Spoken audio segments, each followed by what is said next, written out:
Hello guys, this is Richard Rich TV and welcome back to my channel. But before I start the devotional guys, I'd like to shout out the bottom person of our channel na nagpunta rito at nag-join sa devotional. Shout out and God bless to Angel Agad, Kian General, Gab Salman, Connie Vlog, Michael Aburita, Heavens of TV of Korea, SSC TV of Korea, Juan Anthony Balmoria, Ben Lawrence Chongko, Friends Shandog, and Liuba Coteco. Shout out niya rin sa mga estudyante ko na nakapasok na at na-join sa devotional. God bless us all, guys.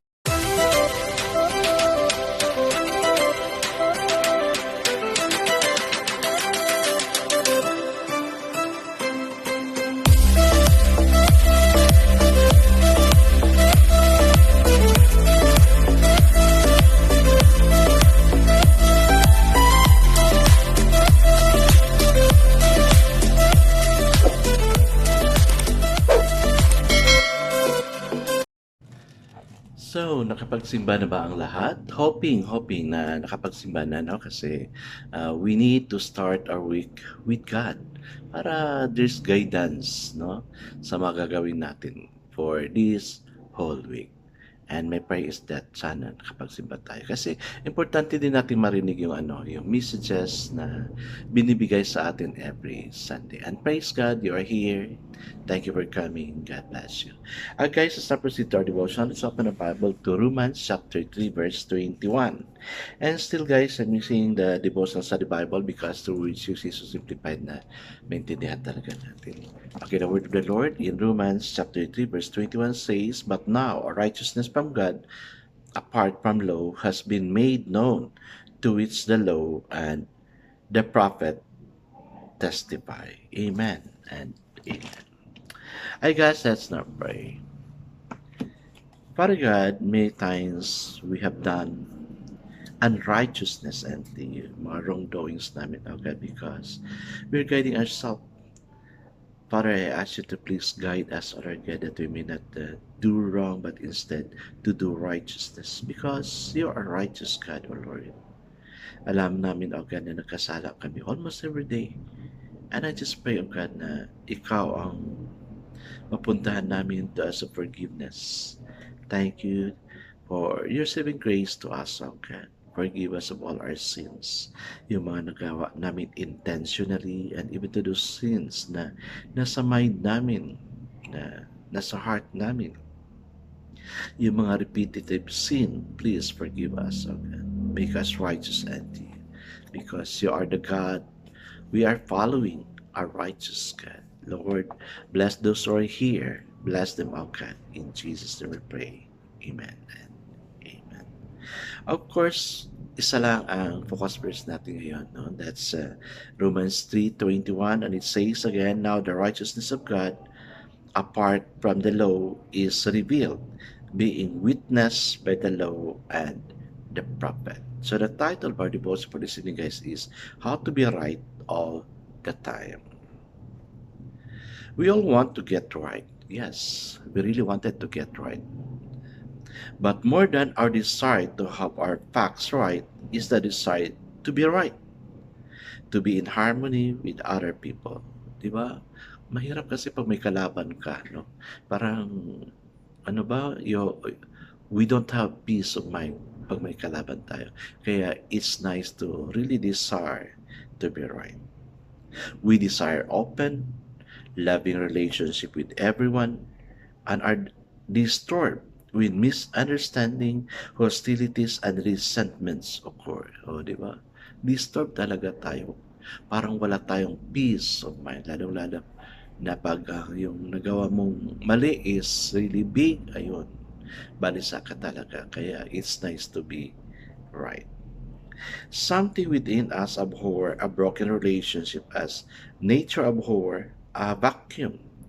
We are propelled to justify ourselves to be sure we were right and not the cause of the separation. The same thing is more profoundly true to our relationship with God.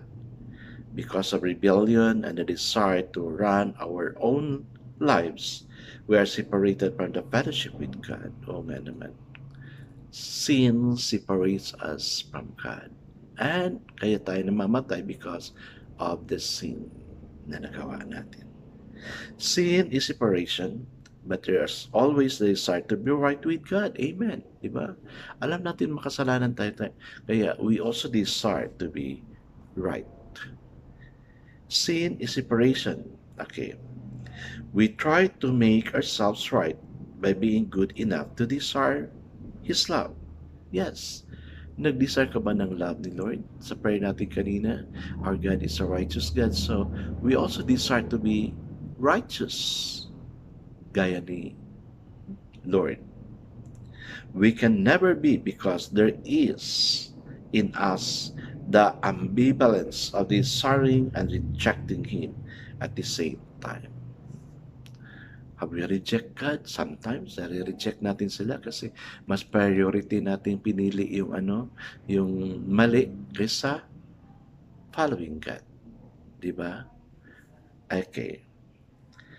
God knew our inability to make ourselves right with Him. Therefore, He came in Jesus to reveal a righteousness that would be given as a gift. The cross was the tangible, historical event in which God reconciled, that is, forgave and accepted humankind to Himself. Well, alam ni Lord yung desire natin to be righteous, to become right. Sino ba ang gustong laging nagkakamali? Di ba wala?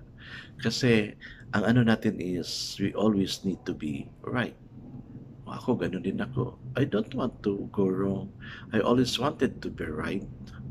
Pero may pagkakataon talaga, many times, we committed sin. Kaya bago tayo matulog, after this devotional, consider this devotional also. Meditate on the word you have learned from this devotional.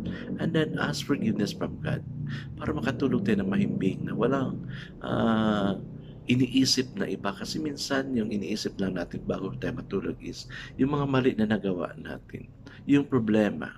Diba? Iwan ko lang ba ang tao talaga pag even if we're sleeping, we're still thinking of the problem. Kaya treat yourself with a good night rest. Yun naman talaga yung yung prayer ko after this devotional. So we can rest well and have a good night rest so we could gain strength for tomorrow's activity. Yan guys, we need to be righteous. I guess let's not pray. Father God, righteousness is rightness with you. Help us from these struggles we have. Amen and amen. Yes, guys, let's go to God to be righteous and ask Him that we will also become righteous by His grace and by His help. God bless us all guys because I know it surely blesses 10 times better. This is again Rich TV. Kita-kita tayo ulit. At sa muli, paalam!